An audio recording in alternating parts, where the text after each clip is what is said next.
Well, they've been having these talks for hundreds of years, even under different names. But it's Kashmir, and Kashmir is a very complicated place.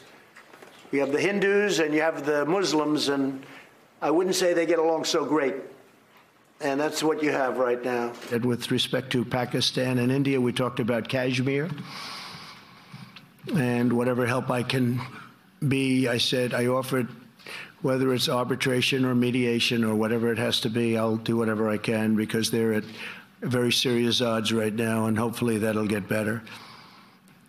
You look at the two gentlemen heading those two countries, two good friends of mine. I said, fellas, work it out. Just work it out. Those are two nuclear. All right, President Trump offering advice on how to solve the ongoing crisis in Kashmir. The situation took a serious downturn in early August when India revoked the special status for the disputed region, causing relations between India and Pakistan, two nuclear countries, to fall deeper into chaos and uncertainty. Tomorrow, Pakistani Prime Minister Imran Khan, who met with President Trump in New York on Monday, will speak before the UN, and Kashmir is set to be front and center. And Prime Minister Imran Khan of Pakistan joins us now. Mr. Prime Minister, thank you very much for joining us this morning. NBC Chief Foreign Affairs Correspondent Andrea Mitchell has the first question. Andrea? Thank you very much, Mika. Well, Mr. Prime Minister, the president has offered to mediate. Would you like to see him mediate between you and Prime Minister Modi and try to resolve this Kashmir issue? Andrea, definitely. We feel that the U.S. president, head of the most powerful country in the world, the only person actually who could make a difference right now is President Trump, if he can mediate between us. Because there is, as you report mentioned, there's a huge humanitarian crisis brewing up. 8 million people have been locked inside in Kashmir now for almost 53 days. And so we hope that the U.S. president intervenes. There are concerns, of course, you're both nuclear states. Are the tactical nuclear weapons forward based at this point? Can you reassure Americans that what used to be known as the triple key to make sure that the U.S. also had oversight over any potential use of nuclear forces is still in place? Andrea, no sane mind can think of nuclear war or nuclear weapons.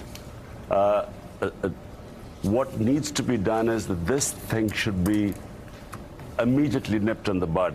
Where it is heading right now, my fear is that there are 900,000 troops in the valley, and they've locked in 8 million people. Now, the fear is that once they lift the curfew, there's going to be bloodshed.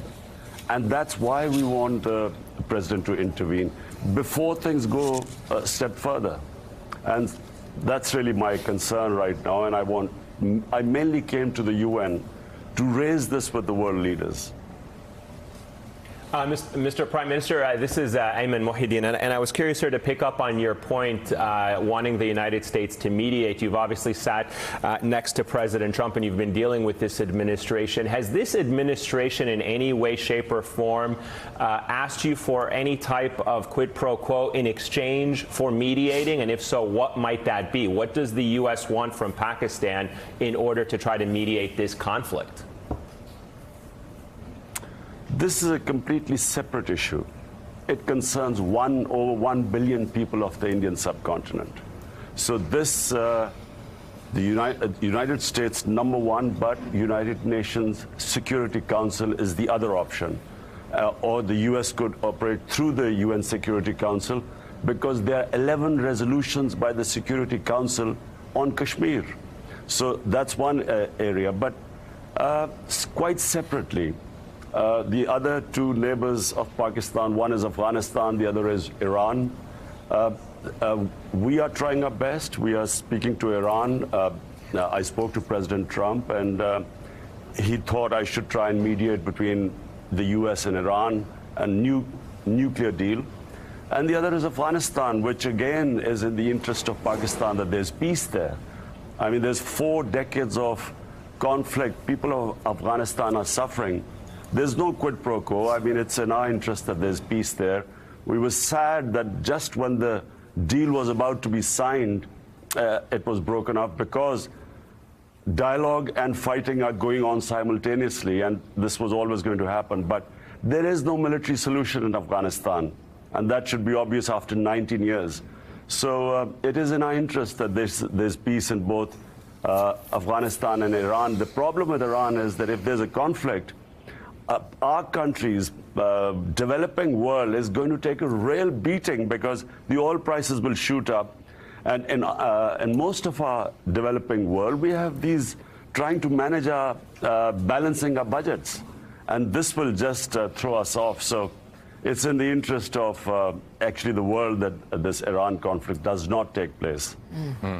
Mr. Prime Minister, Jeff Goldberg from The Atlantic, just to follow on your statement that Donald Trump would be the best mediator for you, 2 related questions. One is, what specific skills do you think he brings to mediating the Kashmir dispute? The second related question is, how do you assess his handling of the Iran files so far in his presidency? Well, U.S. is, again, I repeat, the most powerful country in the world, and the U.S. can mediate. The U.S. has the clout. Problem I'm facing right now is, unfortunately, and it's unfortunate, and it's being realistic, countries look upon India as a market of 1.2 billion people. And that's what I'm sad to say, that's what the Indian Prime Minister is, that's his leverage. And that's why he's done something so incredible, revoking the Constitution, going against UN resolutions, and he's actually boxed in these people. And so UN being US being the strongest country in the world with leverage in the UN Security Council, and just as the biggest trading partner of India, US has the best leverage, and that's what Mr. Trump has in his hands.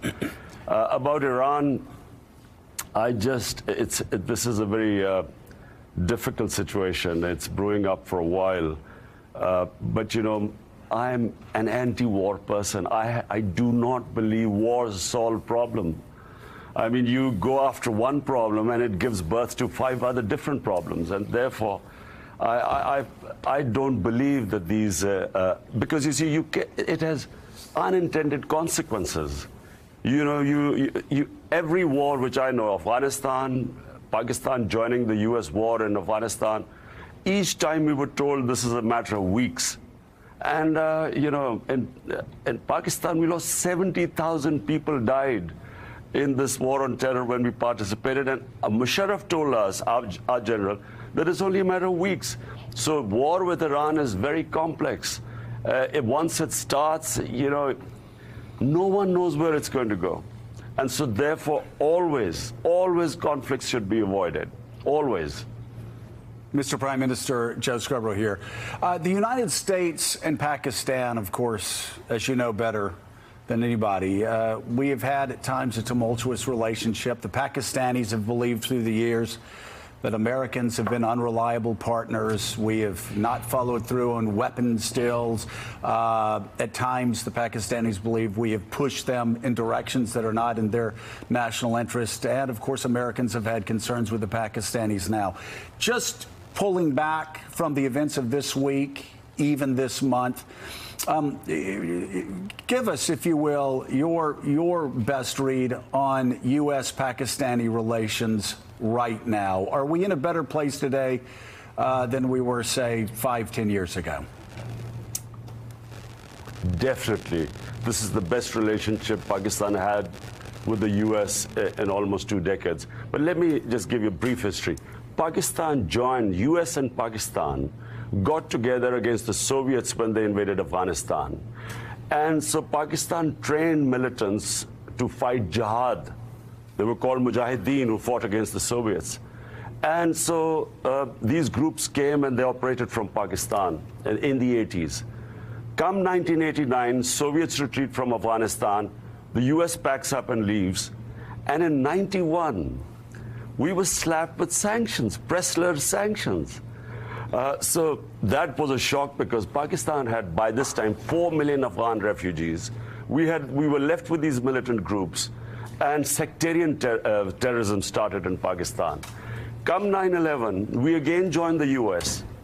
And I remember George Bush saying that, look, this time it will be different. We are not going to abandon you. Because Pakistanis were skeptical. We had been abandoned. This time again, we joined and I opposed it. And I'll tell you why I opposed Pakistan joining the U.S. Because we had trained these mujahideen, these groups, to do jihad against foreign occupation in Afghanistan. Now, when the Americans turned up in Afghanistan, how are we going to explain to them that now it's no longer jihad, it's terrorism? And so when Pakistan joined the U.S., the same groups turned against Pakistan. And the fundamental mistake Pakistan's leadership made at the time is that they tried to tell the U.S., don't worry, we'll be able to deal with it. They couldn't deal with it. I mean, there were suicide bombings going on in Pakistan. Our GHQ was attacked, our army, our commandos, our ISI. At one point, we actually thought we were going down.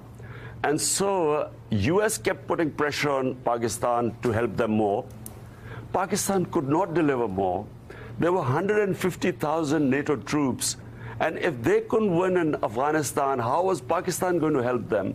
And so we were then accused of playing a double game because we couldn't deliver. There were 50 different groups operating in Pakistan, militant groups. And so this mistrust began.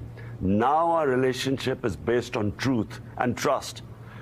We are partners in peace now. And so there's trust, and that's how the relationship should have been. If I was the Prime Minister, I would have said, look, Mr. Bush, we cannot deliver. We have these groups trained, and how are we going to, the moment we join them, we lose leverage on them, and they'll turn against us. So I think that's the mistake where our leadership made.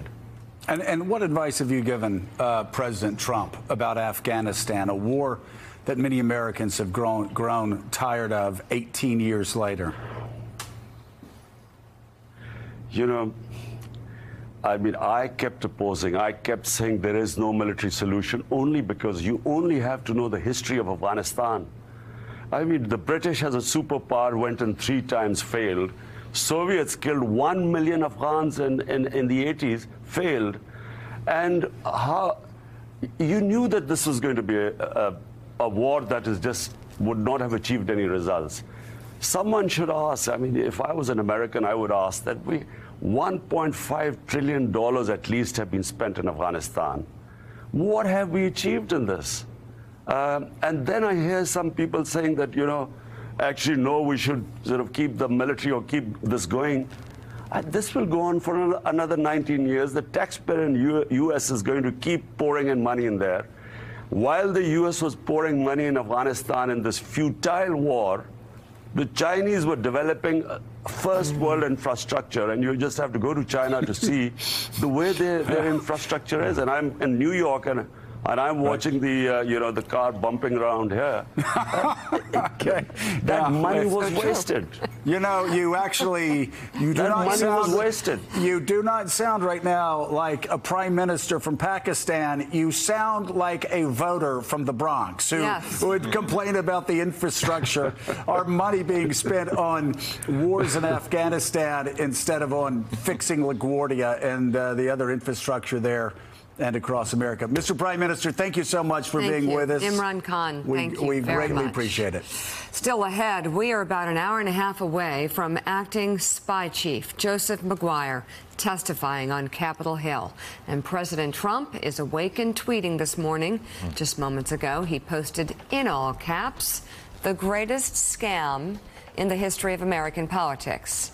Boy, that's confessional, isn't it? Former Senator Claire McCaskill joins the discussion. Morning Joe is back in a moment.